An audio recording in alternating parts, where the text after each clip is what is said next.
The following podcast contains alcohol-enhanced conversations about alcohol, as well as the potential for the discussion about topics of dubious, disturbing, possibly offensive, but usually hilarious interest. The opinions stated herein are solely of the persons making them, and any endorsement of these opinions by any other party is not implied. Foul language is likely, but intolerant viewpoints are not. Listener intoxication is advised.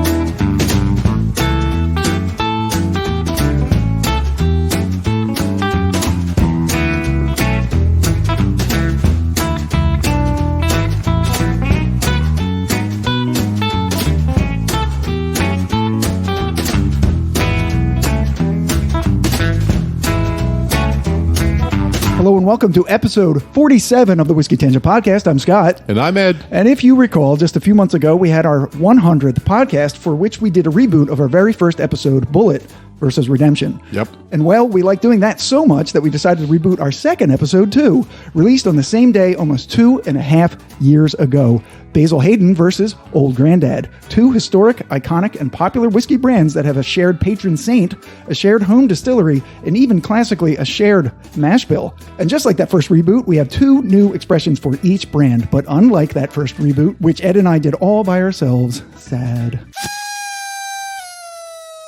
We're doubling our fun this time by inviting two guests to join us. Mayor Shavonne is back in the house, everyone. Hi. As is Sue, the Whiskey Pixie. Hello. But first, Ed's going to turn off and on all our laptops. Get it? Reboot. Great. Wow, that took me a second. Before telling us which four whiskeys we've gathered here for us to taste tonight. Right, Scott. Thanks so much. And I think you just point out that episode 2, we definitely had no friends on the podcast.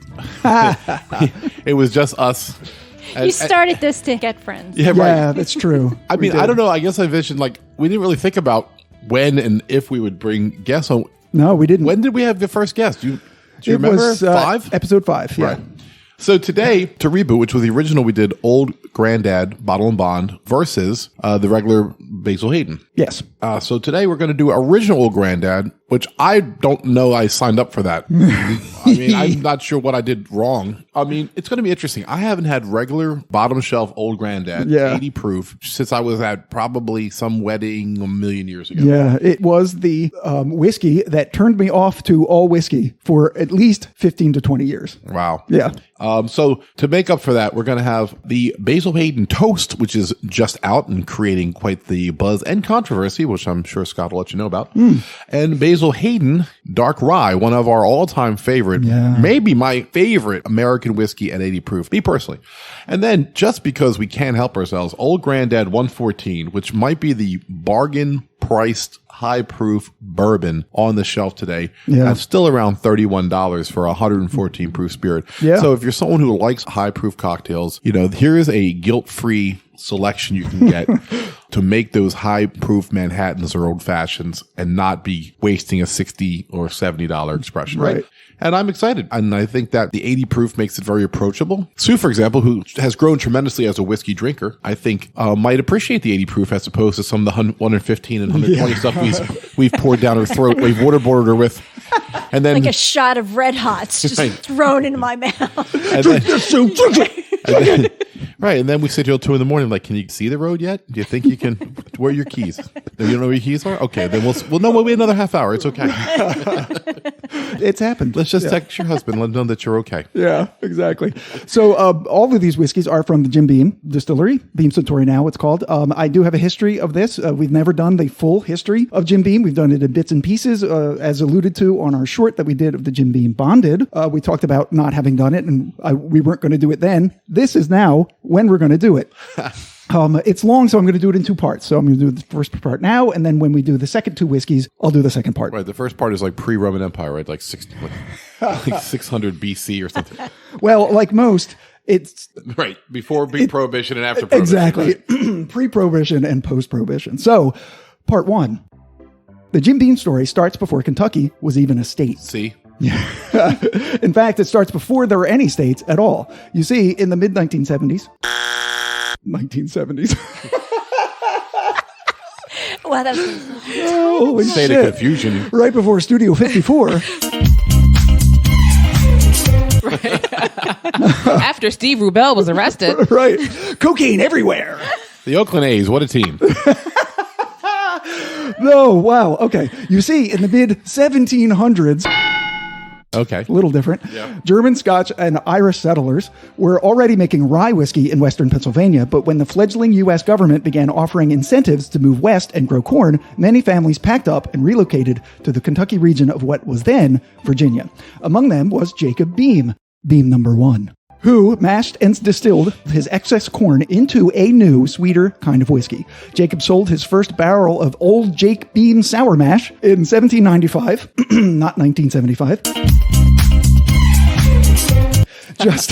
Just 3 years after Kentucky became a state, and it quickly became a local favorite, which was no small accomplishment, considering that Kentucky at the time had approximately 2,000 small farm distilleries. Could you imagine? Just everybody was just drunk all the time. I guess everyone who had leftover corn made their own hooch. Definitely. It was a way for the corn not to get spoiled, and they'd still get money out of it. And they get fucked up. And yes. I don't know if you were alive in the 1700s, but really, it's a shitty time to live. Lots of hard work, starving. You know what's nice? A nice snort of whiskey on a Friday night. And of course, there's always a chance of being murdered by many different people. Yes. French. Or slave. Slaves or slave. Indians and or somebody come to steal your whiskey. Right. You're romanticizing it too much.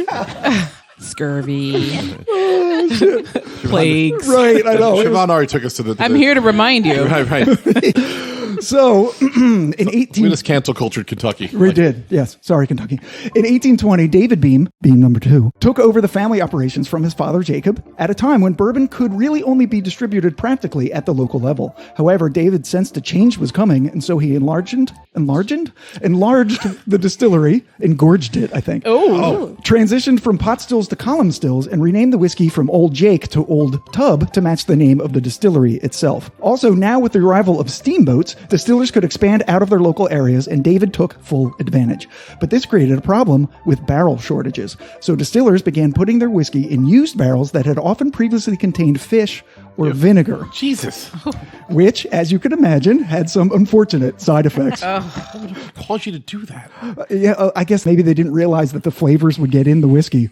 But they soon found that out. Were these people from Norway? Because if you remember... Well, that's true. They put it in herring barrels. Yeah, they do it on purpose. Luckily, it was quickly discovered that burning the insides of those barrels removed the unpleasant smells and compounds, which is purportedly how the use of charred oak barrels began.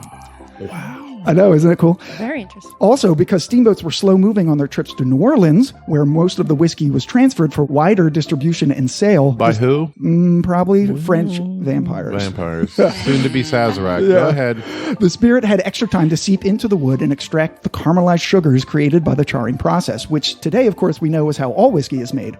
Indeed, so spectacular was the result of all this that it wasn't long before folks started asking for this new, quote, Bourbon County whiskey, a likely origin story for how bourbon got its name. By 1854, David M. Beam, Beam number 3, had taken over distillery operations from his father, David, no middle initial, and after learning of a planned extension to the local railroad line, smartly relocated the distillery to a site in Nelson County mere yards from the newly laid tracks, which quickly transformed Old Tub whiskey into a national brand. But it wasn't until 40 years later that James Beauregard Beam, simply known as Jim to his friends and family, Beam number 4, would take over the business side of the family distillery from his father, David M., with his brother Park Beam, Beam number 5, becoming master distiller. And throughout the early 1900s, they grew and expanded the Old Tub brand, developing rigorous standards for production and quality. But of course, Prohibition brought it all to a screeching halt.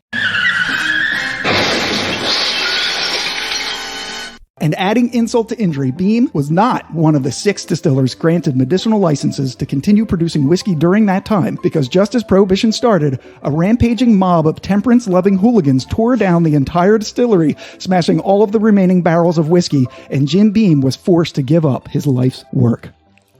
Like, that's crazy. Isn't it? And that is the end of part 1. How did I not hear that when we did the Prohibition Whiskeymentary? I know. So there's no bottom barrel Jacob Beam something like... And you mean today? Yeah. No. It's amazing. I don't think so.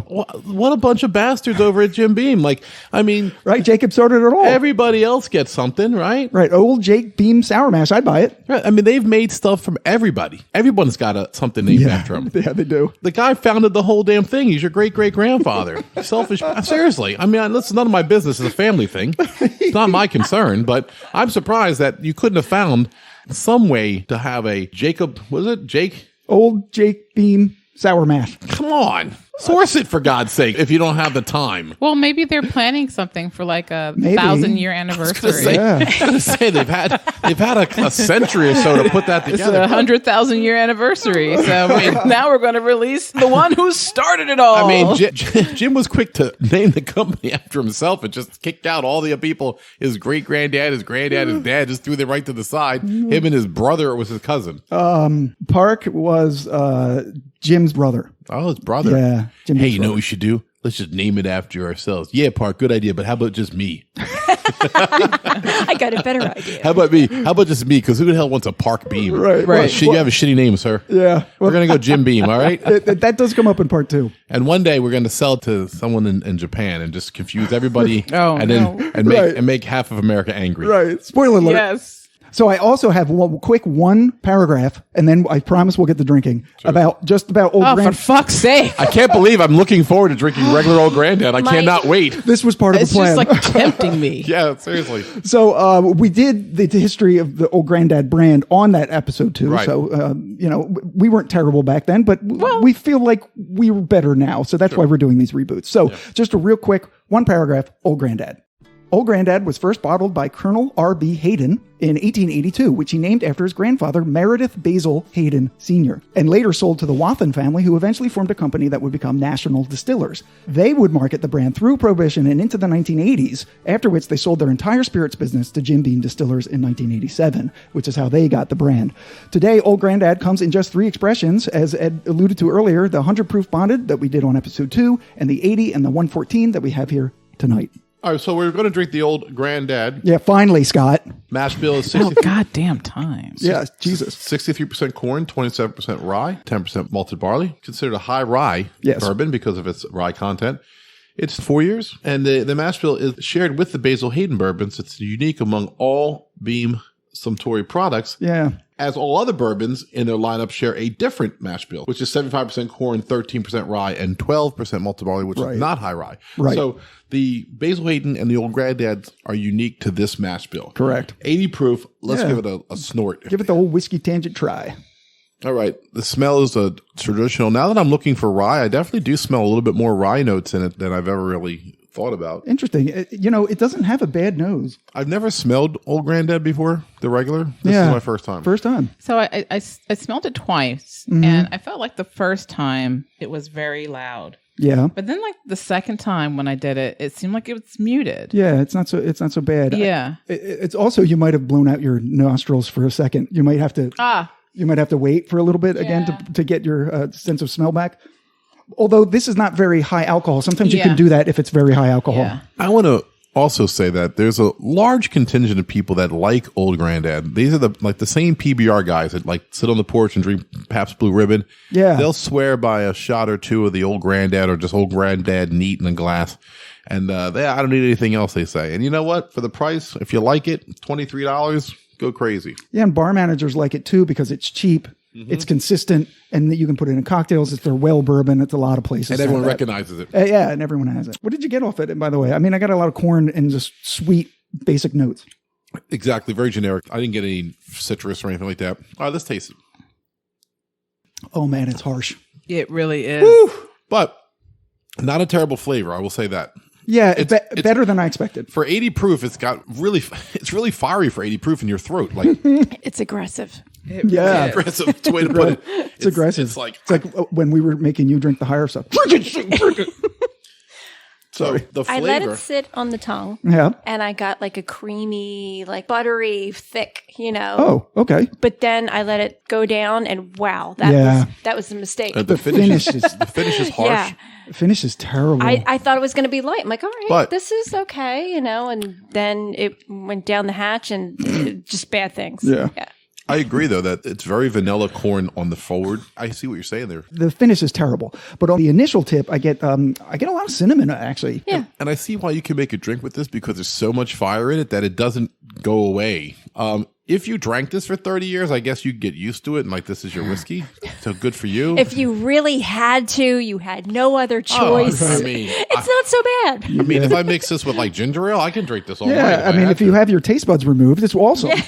This is what you drink when you want to forget everything. The war, the leg amputation, the screaming in the room, the smell of the blood in the hospital. Oh my God, I feel like I'm there. This is exactly what you With drink Jacob to Beam. forget. And that's why. It's a Civil War version of the whiskey when you're in the Civil War. Right. Like this is Seriously. nothing. This is Yeah. what wakes you This because is you're already Civil dead War inside. Whiskey. Yes. This is what you drink. Wait. Old granddad. 80 proof. It's what you drink when you're dead inside. Oh my gosh, it's so drying. Also, my entire mouth is dry. Yeah. I immediately grabbed water to drink it after. What's wrong, Grandpa? The bank took the farm today, Junior. Well, let me get the old granddad out. Special occasion. You're probably dead inside by now. Yep, get some for Grandma too. Grandma's She's dead. been dead inside for 40 years.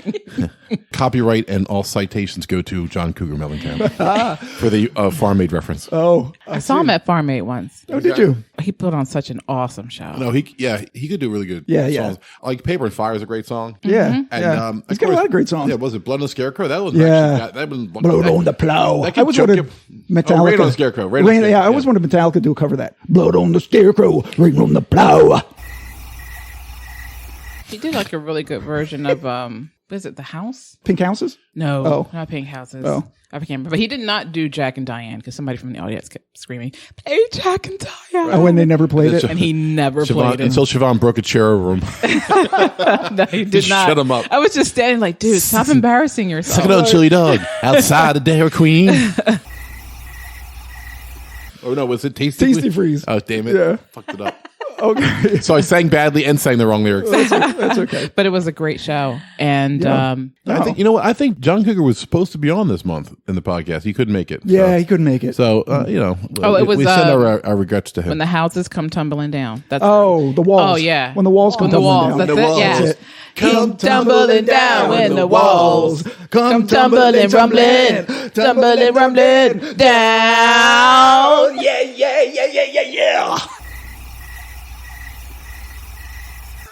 I think it's time for some granddad whiskey. Yeah. That rendition made me dead inside. Yeah. On the nose, the tasting notes from the whiskey jug, of course. Big notes of raw corn, vanilla, and caramel, which expand and fill the nose, leaving little room for the more subtle notes of citrus, dusty spice, watery fruit, and strawberry Necco wafers, which he loves to talk about. Yeah. There's a vague woody underpinning that feels waterlogged. Where? Yeah.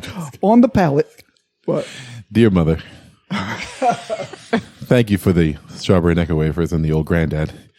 As you know, the Civil War makes you dead inside, but the strawberry Necco wafers remind me of home. And old granddad makes me forget here, the screaming, the smell of blood, and the loss of my right leg. As I hop into battle tomorrow, I think of you, mother.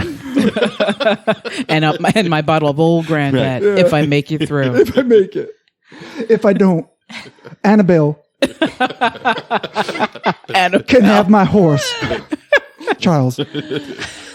On the palate, dusty raw corn, vanilla, and watery caramel dominate, but this time with a bit of spice. Some light notes of astringent wood, yeast, and waxy citrus make a minimal impact. The finish is medium and corn-driven with light notes of vanilla, spice, and wet wood.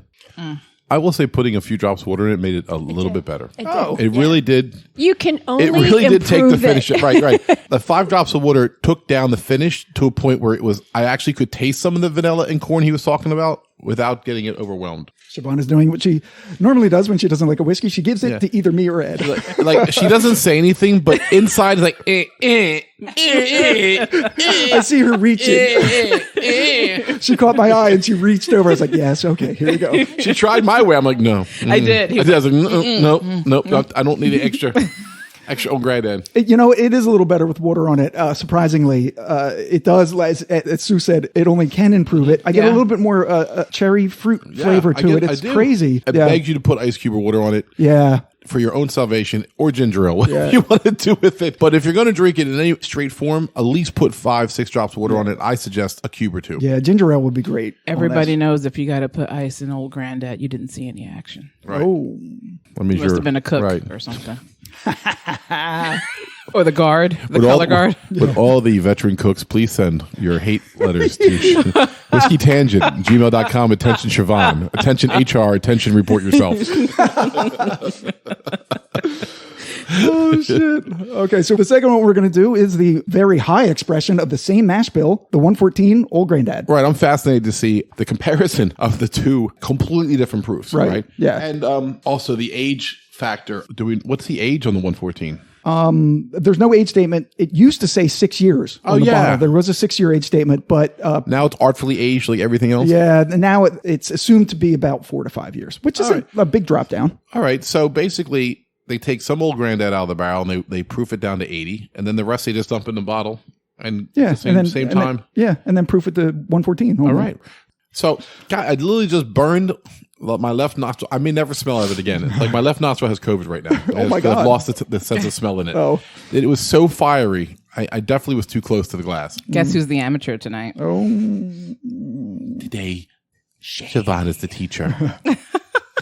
And the lesson is the Kama Sutra. Oh. Wow. Page 7, begin. Wow, what strong muscles you have, student. You put the stud in student. Okay, so let's smell it again more carefully. Careful, Ed. Careful. Careful ed sounds like a classification at school, like not quite special ed, but just careful ed. Careful ed. Like they're just clumsy students. Like there's nothing wrong with them. They just don't have good balance. The halls are clear. Let the careful ed students go to lunch now. It's just, careful ed. He can do math. I mean, he's good at math. Finally a podcast episode that could get me fired. Right. He's good at math. He just can't stand very well. Right. Just don't give him any glass. You got plastic cups here? I hope you got plastic cups, for the love of God. Careful, Ed. Careful, Ed. All right. Smell. What are we smelling in the smells? Okay. I mean, honestly, I'm not really getting a whole lot. I'm getting similar stuff to what I got from the other mash bill. Vanilla, I agree. corn, and a lot of fire, because now it's actually the same mash bill, aged according to Scott, similarly to the 80 proof. Yeah. And yet it's 114 proof now. I don't see how it could be anything but more fiery than the 80 proof. Definitely. I mean, I know I'm not a scientist, but I'm not a scientist. Well, you're careful, Ed. right. Yes. I am definitely careful. I would definitely have been in that class. What happened? Fell down the steps again. I'm getting a lot of wood, a lot of oak. That's what she said. I'm not. Wow. I was gonna say, listen, whatever you do on the weekend of the week we're here to taste whiskey. We could change that, Sue. Right. I'll have what Scott's having. Yeah, hey. So what, Harry with Sally up in here? We have to taste it now, yeah. I'm afraid to. Oh. Jesus. Oh, it's hot. Put it on ice right away, all of you. Yeah. Sue needs some ice. It's definitely got some dimension to it. There's depth to it, but I think a lot of it comes from the proof. It's got great flavor in a very basic vanilla corn. If you like traditional bourbon notes, then this is for you, Scott.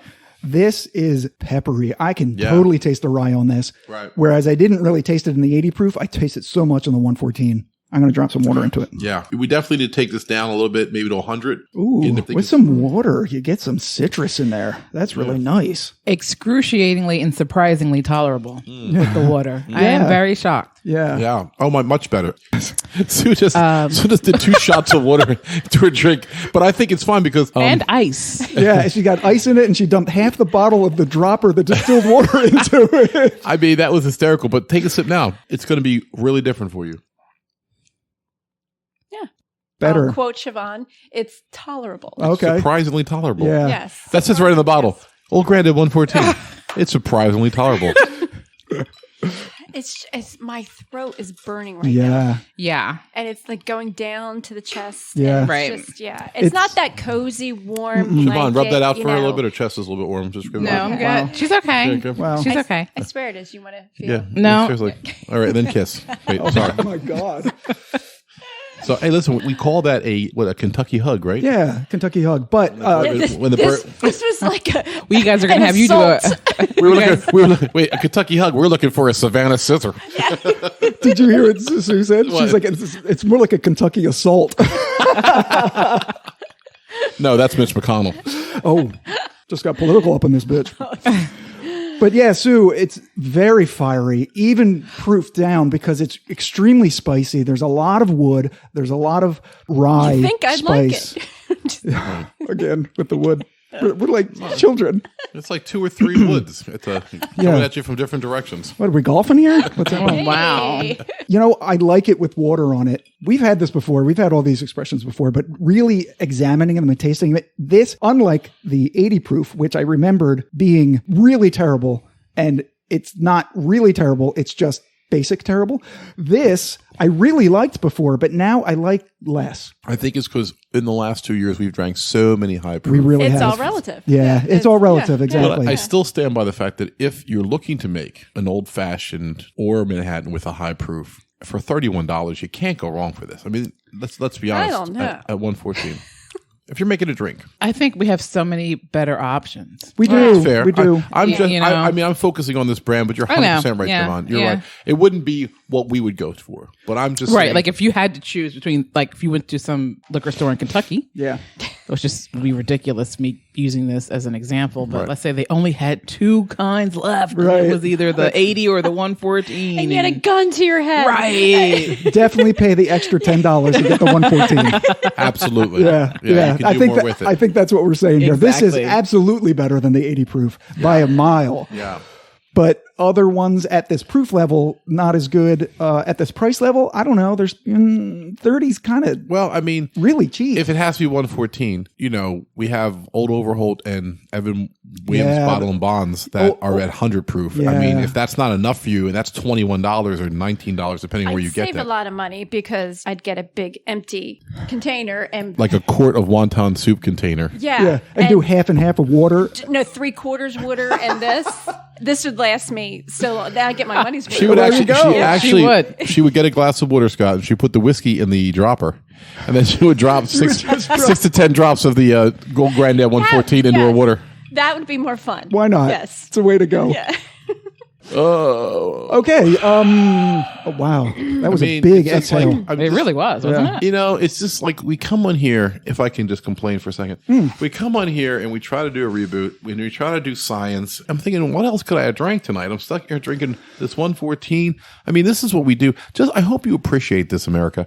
The sacrifice that I'm drinking this very dissatisfying whiskey right now. And no offense to Jim Beam. I mean, we love your products. Just considering I could have Knob Creek from you, I could have Booker's from you, I could have Baker's from you. But man, it's just like so. Think back to the Bonded, and if you can Jim remember, Beam Bond, I loved it. Yeah. no, not just the Jim Beam Bonded. But I did like Jim Beam. I did love the Bonded. I mean, the old Granddad Bonded that we Yeah. did on the episode 2. Oh, yeah. Think back to that. Is this better than that? No. I think that's special. You think the Bonded is better? I think it's the right proof for that. I think the 100 is a better. Okay. Because Yeah, I'm trying to get this down to 100. Yeah. I'm trying to get the 80 up to 100, I I got feel you. like. Yeah. So I think the old Granddad Bottle and Bond is the niche for that brand. Oh, maybe if you mix them together, which I always like to do. Where's the bottle? Where's the old? Here. Do you want to try it? Yeah, I'll try it. Sure, I'll take a splash. Oh, it's enough. I know, I'm sorry. His splashes are like No. All right, that's good. All right, so what we did is we just took some of the regular 80 and dumped it in with the 114 to see if we can recreate the bottle and bottle. what I need. Now we're off the rails in case you didn't realize it. The whiskey people are listening to us like, what are they doing on there? They're out of their fucking minds. I mean, it's really drying again. Right. The 80 proof. The 80 came in on top and just like I had to mix it up a little bit. It has definitely added more flavor, Yeah. but I could definitely deal without the throat burning. The flavor is great, Yeah. but I'll throat burn you. oh, Jesus. Friction burn, if you know what I mean. Note, Ed, tell us. You have to go to HR on Monday. HR meeting on Monday. Every Monday, by the way. Every Monday for the year, I have an HR action meeting. Yeah. I'm on 16 different improvement plans at the Whiskey Tangent. Corporate offices. What happens is I go to corporate office. I ride the elevator up to the 20th floor. That's where Shavonne's office is. I fill out another form saying I won't do it again. Then I go to the racquetball court. Scott beats me 2 out of 3. And then finger painting with Sue in the art room. And then I am a work of art. Right. Then I'm with exactly. Well, it was me finger painting on you. People don't realize that. Right. Wow. Right. It's like body paint. Right. I made her Captain America last week. So and then we're with R&D, research development, working on products down in the lab, cooking up different things, trying to make our own bourbon, which we haven't been satisfied with. Then back to planning. And then we go to the storyboards for the episode, right? We go through, get the cue cards ready. Yeah. After that, we do the round of radio and the international radio talks. And then we're back here on Saturday to record. That's what we do. That's a regular week. Also, Wait, Friday, I have to... Can you start again? Well, Friday, I have to summarize for my action plan on Monday what I've done to correct my behavior for the week. That was a complete fiction. So, Sue... I phased out. Wait a minute. How did you like the combination? That's just our local Philly office. I didn't even talk about when we fly to Chicago. Oh, Jesus Christ. Which is, by the way, is the third state on our listeners now. Right. So thank you, Chicago and you, Illinois. Shay. I actually enjoy my combination because I took a very watered down and mixed it in. Okay. And actually, this is very nice. Wow. Well, I think that just proves the point that you were making before. You would just take 3/4 water and 1/4 of the 114. I think that's what you did. The more water you add, the better it gets. Well, Booker No will tell you that. Mine's good right now. It actually tastes pretty good. Really? Yeah. Okay. Somehow it makes it more complex. Yeah. So, we didn't even do the tasting notes. So this is from Whiskey Jug. He really likes this. So on the nose, oh man, this is nice, he says. Rich and full, the aroma is layered with notes of dark fruit, caramel, heavy dark sweets, vanilla, bold spice, hay, oak, and a syrupy sweet undertone.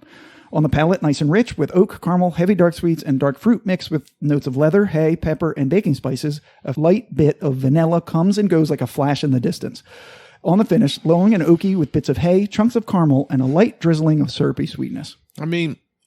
With the water in it, I taste a lot of what he's saying. Yeah. I really do. It's in that ballpark. Once again, neat. This was not a good experience for us, the 114. No. But after we tried to recreate the Ball and Bond at 100 proof with water and the 80 proof poured in, it actually got to be a really interesting place. So, yeah. I think each of us were able to, in our own way, make it how we like it. So... I think that's why Jim Beam's a symbol of America, because with American ingenuity and know-how and persistence, you can get this to a drinkable point where we all can enjoy it. Yeah. A mother, father, the kids, everybody gathered around the fire will find their own proof point to enjoy this whiskey. Pets, fish. Right. Just don't put in the aquarium. Dogs throws up on the cat.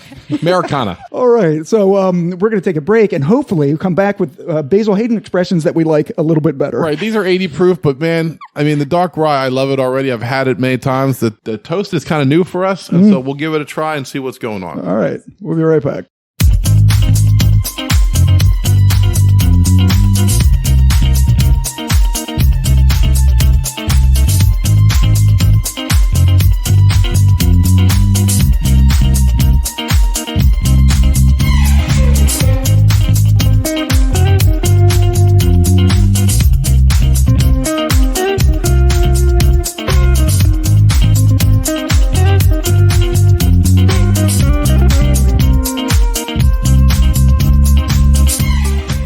Okay, so we're back here to taste the Basil Hayden. Yay! The first we're going to have is a Basil Hayden Toast, 80 proof, like all of the Basil Haydens. I thought we were having a toast. Match bill. I raised my glass. Did anybody make toast? No. There's nothing like toast with butter. Yeah. Oh my God, isn't it good? Yeah, so Especially delicious. rye toast for me anyway. Put a little cinnamon on it. It's very nice. The mash bill's a 63% corn, 27% brown rice, and 10% malted barley. Right.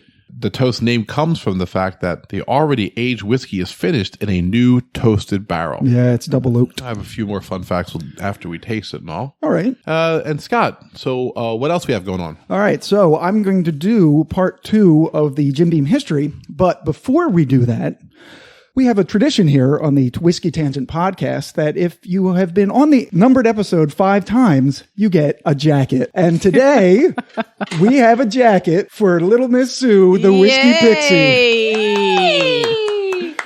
I got to take off my headphones. Okay. Yeah. Try it on. Take your shirt off. They purposely got me an extra small so I'd have to declothe. Right. The rule is you have to just wear the jacket the first time. Yeah. It's the sleeves are a little long. Yes, the sleeves are Are long. they long on everybody? Yeah. Yeah, they are. Yep. Yeah. Well, I like it long. That's what she said. If you missed that, she said she liked it long. So it says on the left lapel, Sue, 5-time host, Whiskey Tangent.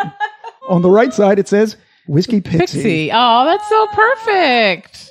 And it's really cool that Shavonne is here because Sue was here when Shavonne got hers. Yeah, you were here last year when I got mine. Yeah. Oh, I love it. I love it. And now you won't be cold. Because it's freezing in here because Ed got a little bit of sunburn and he's very hot. Sweating and I'm freezing.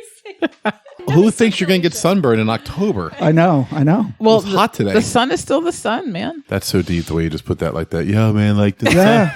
one thing, man, no matter what day you're having, bro, the sun's always going to be Sun's the sun. the sun, bro. It's always fucking there, man. Yeah. Never fucking goes away. Yeah, bro. It's Fucking just pain in the ass. It's there. It's October, November, December, Let January, me tell you a February, story about March. my best friend. Okay, so Sue. Yes, let me put my Yeah, headphones Yeah. on. Any Oh, well, this has been so wonderful being on your podcast. It's Oh. like a magic carpet ride. It is. It's a whole new world. Another fantastical sights to see. But No one can tell us no or where to go. Where to go? Say we're only Only dreaming. dreaming. A whole new world. It really A new exciting point of view. lawsuit. No one to Yeah. tell us no. Cease and desist We're orders. gonna immediately shut down. The cease and desist order. We're gonna talk over this.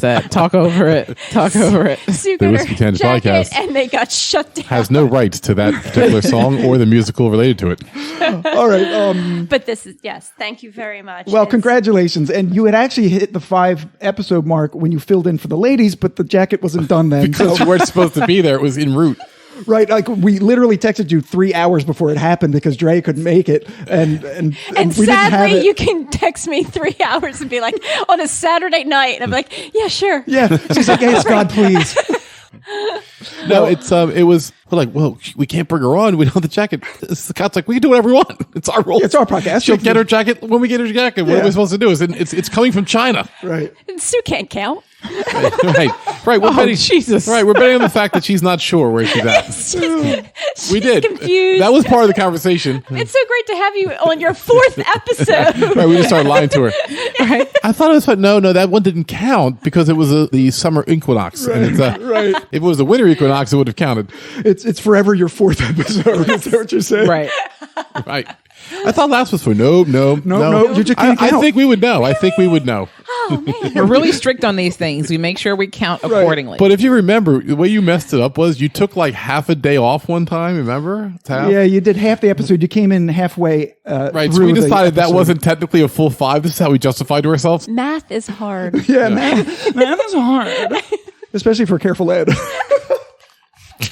Oh no, Careful Ed actually knows math. Yeah, they're smart. They're just clumsy. Right. right. Yeah, so we're going to taste the toast. As soon as I finish the riveting history, when we left off in part 1, if you recall, because it seems like it was 4 hours ago, the Old Tub Distillery had been razed to the ground by crazed prohibitionists, and Jim Beam was left without his whiskey legacy. Some people, Scott, would say it's karma for like turning your back on your older generations who started the thing and naming it after yourself. Not that I'm coming at Jim again. Aren't you? It's his business, but you are. But it could be karma. A little bitter. Just a little bit. Little bit. Just a little bit. So to support his family, he tried his hand at a few different occupations, including coal mining and even citrus farming. My God. But fortunately for bourbon history, he wasn't good at any of them. So, and this is from Jim Beam's own website. So they're not casting shade. Well, they are casting shade, but I'm not casting shade. So when Prohibition finally ended in 1933, Jim Beam, now at the age of 70, set about to rebuild his distillery in Claremont, Kentucky with the help of friends and family in just 120 days. And as the story goes, Jim still would not celebrate with a drink because he wanted the first whiskey that he'd had in over 13 years to be his very own bourbon. And so it was in 1935 that Jim's first batch of post-Prohibition bourbon was ready. But because he no longer owned the rights to the Old Tub name, these new bottles were branded Colonel James B. Bourbon. There you go, Ed. That's why he named it that. Okay. Screw Jacob. Interesting side note here. During the rebuilding, it said that Jim Beam had the idea to go out on his back porch one night and catch a strain of wild yeast. But how exactly does one do that? Well, as it turns out, wild yeast is just floating in the air all around us, so all you need is to put a starter mash of grains in a jar, seal it with cheesecloth, and the yeast will come to you. Amazingly, the distillery says they're still using that same yeast strain today, meaning that today's Jim Beam bourbon tastes pretty much the same as the stuff produced just after Prohibition. In fact, because it's such an important part of the process, Beam distillers regularly take home small portions of the starter mash in case something catastrophic happens, a practice still employed to this day. Wow. But anyway, in 1946... Bill, throw that moldy shit off our back porch. Honey, it's for work. I have to take it back. It's got yeast on it. It smells like something died out there. Take that shit into the trash. Babe, I'm not going to go to this again. This is part of the legacy of our company. Babe. This is where I work. Why do they sound like they're from the 50s? Babe. Why? Because they don't say babe now? I'm sorry. Everyone says babe now. Why he's so angry? What is going on? Because there's nothing 1950 about what I just did, okay? Especially because none of you are alive in the 50s, so you're all just speculating. So go watch Happy Days and stay out of my conversation. Were you alive in the 50s? No, but I'm... No, so maybe I'm talking like the 50s. Maybe. I don't know. Shit, that's a good point. Yeah. But anyway, in 1946, just as World War II was coming to a close, Jim's son, Jeremiah Beam number 6, took over the business, and Park's sons, Earl and Carl Beams number 7 and 8, started sharing master distilling duties. Together, they began shipping cases of bourbon to American servicemen still stationed overseas, introducing Jim Beam to the world. In 1954, Jeremiah opened a second distillery just 10 miles down the road in Boston, Kentucky, and in 1960, Carl's son, Baker Beam number 9, became master distiller of the Claremont Distillery, and his nephew, Fred Booker No II, Jim Beam's grandson, and Beam number 10, took over the Boston Distillery, ushering in a new era of innovation. Booker, as he was called, introduced Jim Beam Black in 1978 and his namesake small batch bourbon Booker's in 1987. In 1992, he would release the small batch bourbon collection, adding Baker's, Basil Hayden, and Knob Creek, which would help revitalize a bourbon industry whose popularity had been waning since the 1970s. He's a hero of mine, no doubt. I think he's an amazing individual. His small batch changed the game. Absolutely. Later that year, Fred Booker No III, Beam number 11, would take over and eventually fill the 10 millionth barrel of Jim Beam bourbon in 2005. Wow. But Fred would do much more than just fill record numbers of barrels. Over the years since then, he would release, among many other expressions, Red Stag, Devil's Cut, Signature Craft 12-Year, Double Oak, Bonded, and most recently, Legion with the Japanese whiskey producer Suntory, a collaboration prompted by the merging of the two companies in early 2014. And if you want distillery fires, Ed, well, Jim Beam's got those too. Oh, yeah. In 3 separate incidents occurring in 2003, 2016, and 2019, lightning struck their warehouses, starting fires that destroyed a total of approximately 1.7 million gallons of bourbon. God damn it. But today, 225 years after Jacob Beam started it all, Fred's son, Fred Booker No IV, called Freddie and known as Little Book, Beam number 12, now heads up the new Fred B. No Distillery, and together with father and son having just produced in August of this year, 2021, the 17 millionth barrel of whiskey since Prohibition ended, it seems that the Beam family's distilling tradition will seemingly live on forever. Right. And not to mention their legacy at Heaven Hill for all those years. Yeah, I didn't even mention Parker Beam, who worked at Heaven Hill. Charles Everett Beam worked for Michter's, and Charles L. Beam worked for Four Roses. Don't they ever have daughters? They do, but they stay home and sweep shit. Wow. Now we're back in the 1950s again. This is how Booker No got in there. So one of the daughters of one of them was named Beam, but then she married out of the family, and then her kids with a gentleman named Fred No the first, and then they became part of the distillery. Even though their name is No, they're still in the Beam family. Right. Now, did they save those, the 10 millionth barrel, the 17, did they save yeah, I bet they did. Sure. Probably. Absolutely. Yeah. They've got to be somewhere. They've got that barrel somewhere. No, absolutely. Yeah. Sure. Totally. Yeah. So the first one we're tasting, as Ed said, finally, the toast. I mean, I don't know who poured this for me. Like, it's your first day knowing me? Like, this is like... You can always just get up and pour yourself some more. True. Or one of us women can do it. Yeah, right. Seriously. Right. If he's waiting for one of us to do it, he's going to be waiting for one of us. A little more with Shavonne when you get a chance. Top me off, Shavonne. I'll never get a chance. Oh, my God. Never get a a chance. 31st of February. So the interesting thing about the Basil Hayden Toast is that they have 27% brown rice as one of the grains. Right. So basically, they replaced the rye in the regular mash Right. bill with brown rice. This isn't the first time that they've used rice in a mash bill, all right? Jim Beam has done it with some limited edition releases in their signature craft lineup called Brown Rice Harvest Bourbon, which Whiskey Jug gave a score of 89 to. So with the release of Toast, the brand dropped the apostrophe S at the end of Hayden and changed all of their labels. Yeah. To now just Basil Hayden Toast Correct. instead of Basil Hayden's Toast. Right. Let's smell it. Oh, it has a nice smell. It's It does have a fruity. very pleasant smell. Very It's not- approachable. Yes. Yeah. Yeah, Like, yeah. Yep. So far, I'm thinking they may have made the rice decision. Oh my God. Oh my God. They made the rice decision. Wow. Oh, so what are you getting on the nose? I've never really enjoyed sniffing. It's the whole like, it's powerful, it's aggressive, and whatever. But this, And you're actually getting a you lot could off of it. just sit back and Oh. sniff and Smells just can have be a- an aphrodisiac, good- Sue. yes. Let it waft around you and bring you to the we drink moment. with our nose first. We do. I'm sniffing in all the art and history Yeah. that Scott just read. Yeah. And this is one of their new expressions. This just came out this year. Very nice. Yeah. I'm enjoying this. Yeah, I remember seeing it advertised. I was like, oh, that's very interesting. Toasted? Yeah. You know? Yeah. And they're calling it toast without the ED. And is that that's what it is, Scott? That it has been. It has been finished in a second toasted barrel. I mean, I'm getting like dark sugar notes, grapes. Yeah. Yeah, it's really nice nose. Let's take a taste. So good. Oh, you like it? Yeah. Oh, you know what? You can taste the rice. Yeah.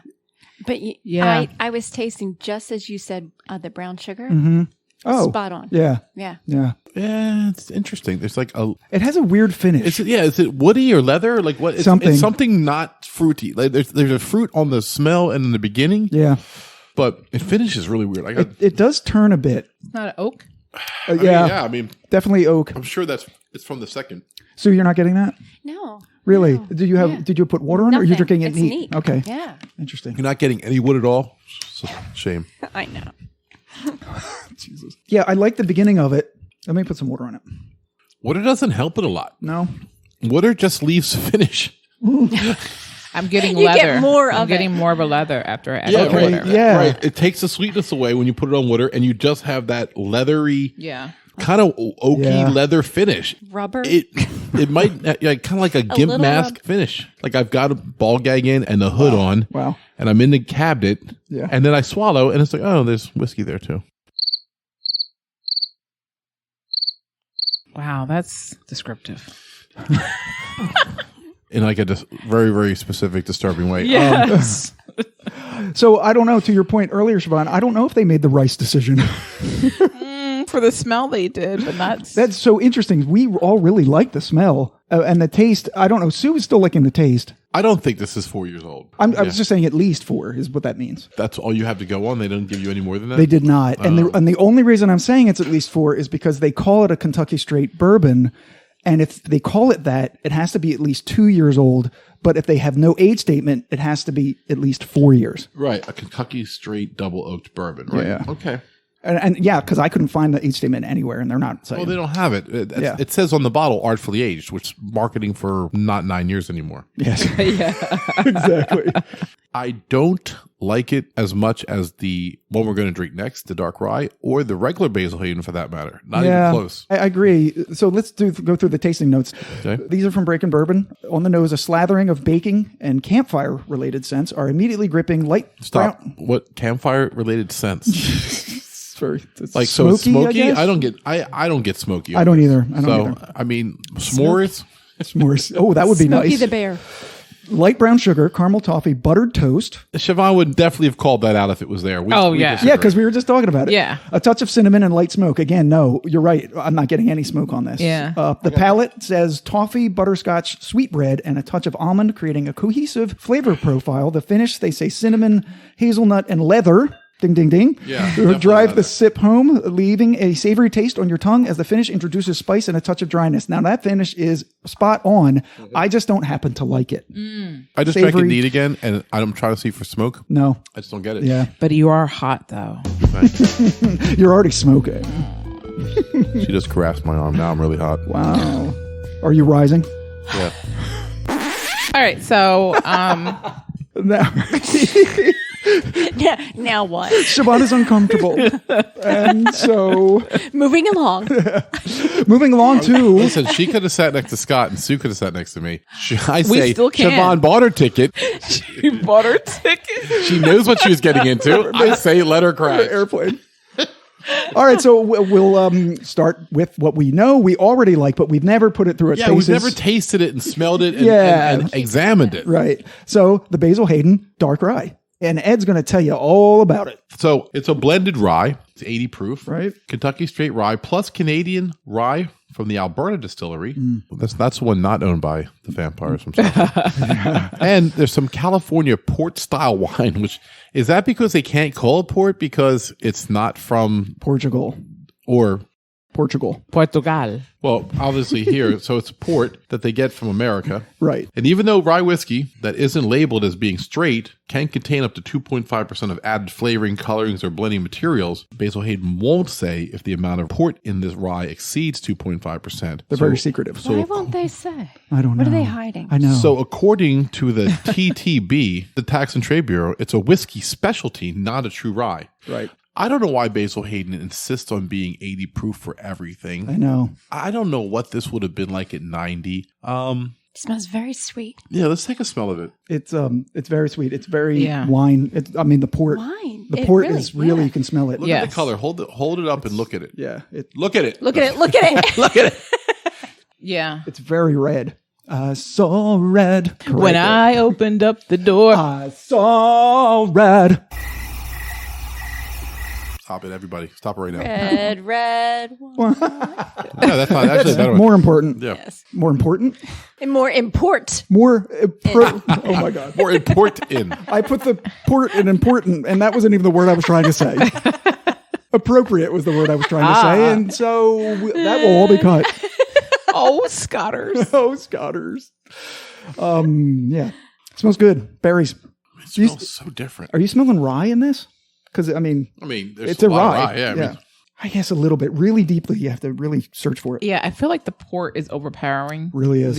Or anything else that's there. Mm-hmm. Yeah. I mean, I like it. I think I like it better even than the toast, which had a very nice nose. I think it smells delicious. And with rye. So it's basically rye with a port finish, which is not surprising. Yeah. Because that's exactly what it is. So let's take a taste here, buddy. This should be interesting. Oh my God. The port. It tastes like drinking a spicy port. Wow. Yeah, I feel like I had a port. Somebody made a mistake and poured some whiskey in it. Yeah. I'm like, wow, that's weird. Yeah, like you took a port and had some bullet rye poured inside of it. Yeah, because it got a little bit of a floral, spicy note of the rye. Very different. Yes. Yeah. Indeedly do. It's not really fiery compared to the 80 proof Old Granddad that we tried. No, not at all. Yeah. It's very smooth, and it's got this really interesting port finish.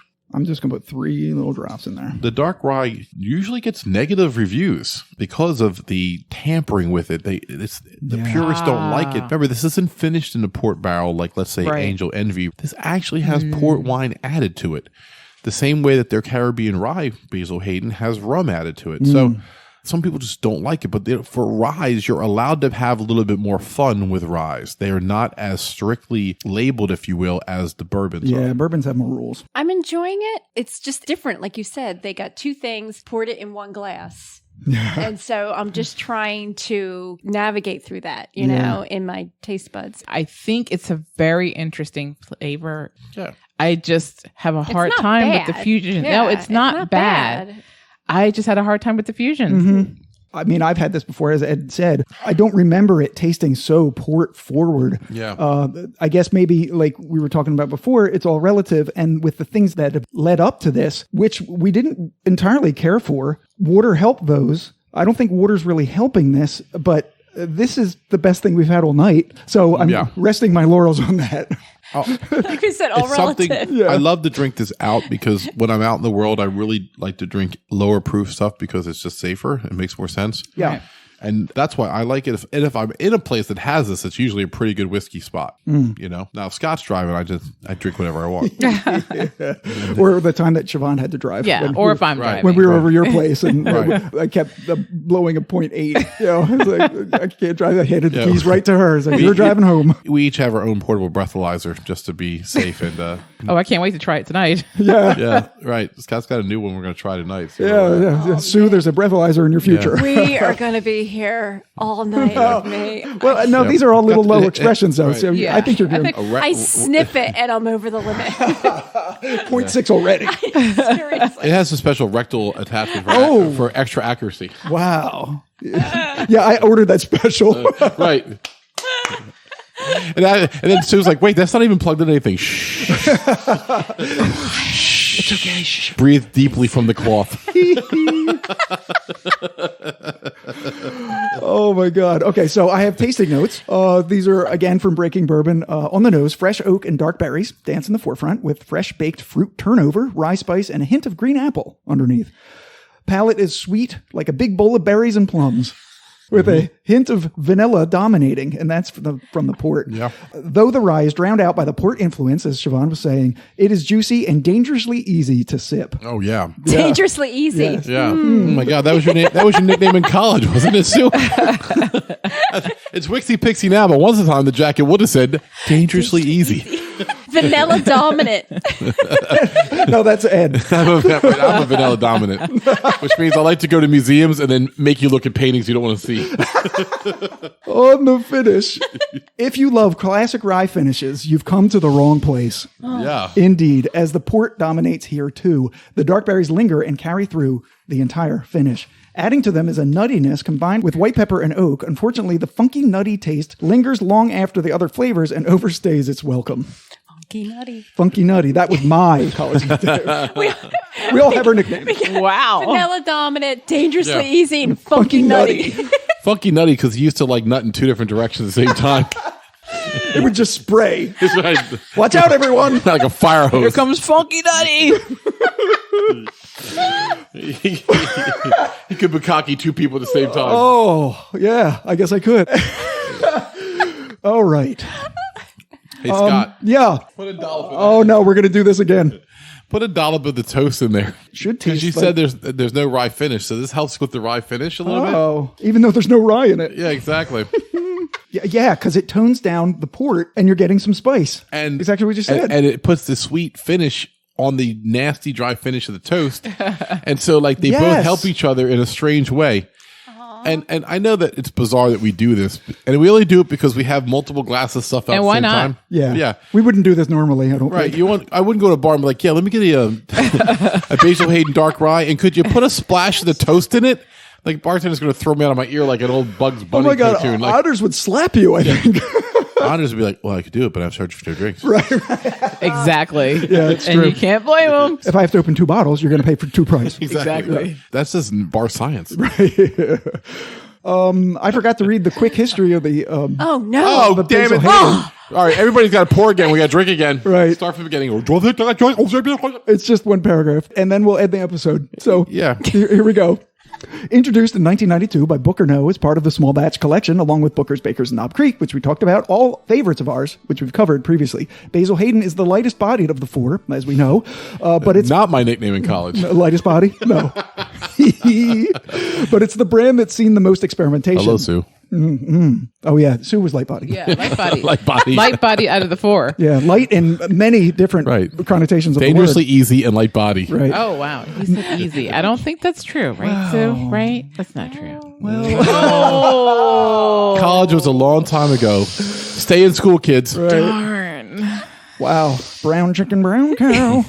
Not only do they have the toast and dark rye versions we have tonight, but they've also released a regular rye, a 10-year rye, a 10-year bourbon, the so-called 2x2 rye, which is an 80-20 blend of rye and bourbon, and the It's Caribbean, Caribbean rum rye. yeah, and the Caribbean rum rye, which we covered. Which we stop. Funny She's stuff. reading my notes.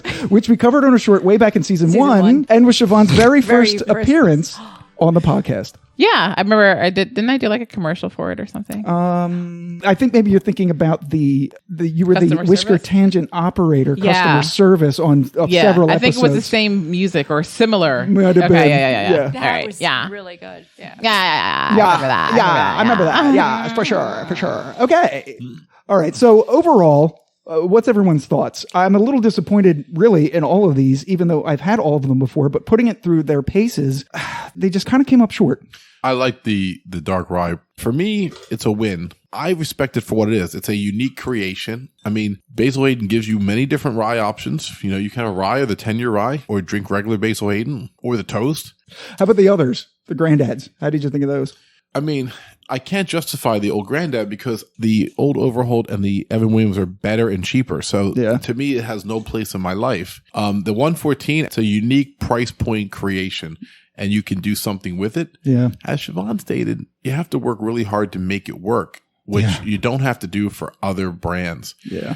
But you can make it work. Agreed. Shavonne, you poured all of yours out except for the toast, I Yes, think. that is correct. Yeah, so the toast was your favorite? The toast was my favorite because, it wasn't a perfect tasting pour straight from the bottle neat. All I had to do was add some ice to it. Okay. And, to me, that made it so much smoother. Now, as far as the port, it was just a little too much going on there for me. I think I had enough of manipulation tonight. Drink manipulation or... We really did. We really worked hard tonight. Yeah. I was just like, I just can't do it anymore. Yeah. And I should say that I still do like the dark rye. I just think I don't like it as much as I had before. And that's all right. Yeah, that's okay. Sue, you get the last word. What did you think of all these? Well, Granddad, I don't get it. Who is its audience? Because it's so cheap. People who are dead inside. We said that. Yeah. Dead. So I'm like, people who go for this on the shelf, is it because purely the price point?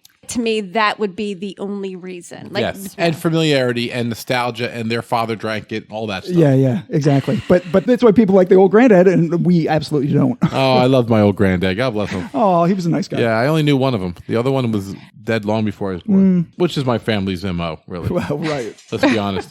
He was young. He died when he was 43. Whew. Jesus, from what? Died Wow, at that work. is young. Wow. They think a heart attack. That's what it sounds like. Yeah. And at 53, I'm 10 years older than him. I mean, I'm breaking the curve. You're forging new paths. Pass me more port. Yeah, you're like Daniel Boone, the 1750s. When no man has gone before. Right. All right. So I think that's it. Ed, take us out. So once again, if you're 70 and you like old granddad, please. I mean, If you have one foot in the grave. just keep drinking it. Or if you're dead inside, keep drinking it. No reason. If you want to make high proof cocktails, but you don't have a lot of money to do it, or you just think it's a waste, then go for the 114 and make your Manhattans and old fashions. It's a good buy. Yeah. The toast is for an acquired taste. Probably the same person who likes the James E. Pepper rye. Even though there's no rye in it, it's got a super kind of dry finish. And if it was, and this is my problem with Basil Hayden, if it had a higher proof, I could make a drink with it or something. Now I'm kind of stuck drinking it straight. It's true. It'll get drank because everything gets drank, but it's not really my favorite. Are you guys really going to drink that old granddad? We got to think about what to do with that. I might have to just clean some wounds with that one. Yeah, that might be a wound cleaner. The Basil Hayden Dark Rye, one of my favorites. It's a personal preference of mine. I know a lot of people out there are like, ew, it's gross. That's fine. Don't drink it. I get it. It's a unique creation, and I celebrate that. More for us. Drink whiskey the way you want to drink it. If you like Old Granddad, don't let us tell you different. Yeah, no. If you like the toast, the profiles on it, that means it suits you the way the Dark Rye suits me. Yeah. And so for the Whiskey Tangent podcast, drink what you like what you drink. I'm Ed. I'm Scott. I'm the Whiskey Pixie. I'm Shavonne. Thanks for tuning in, everybody. Be well. Bye. Later.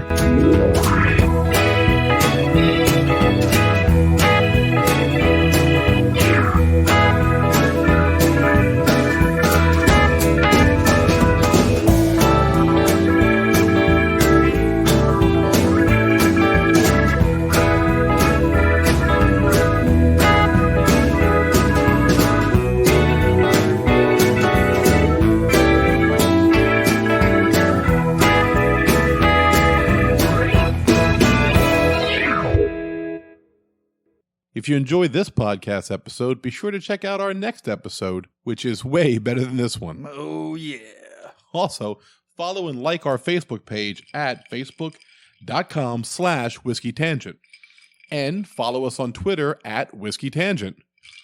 You can follow me personally at That Whiskey Guy.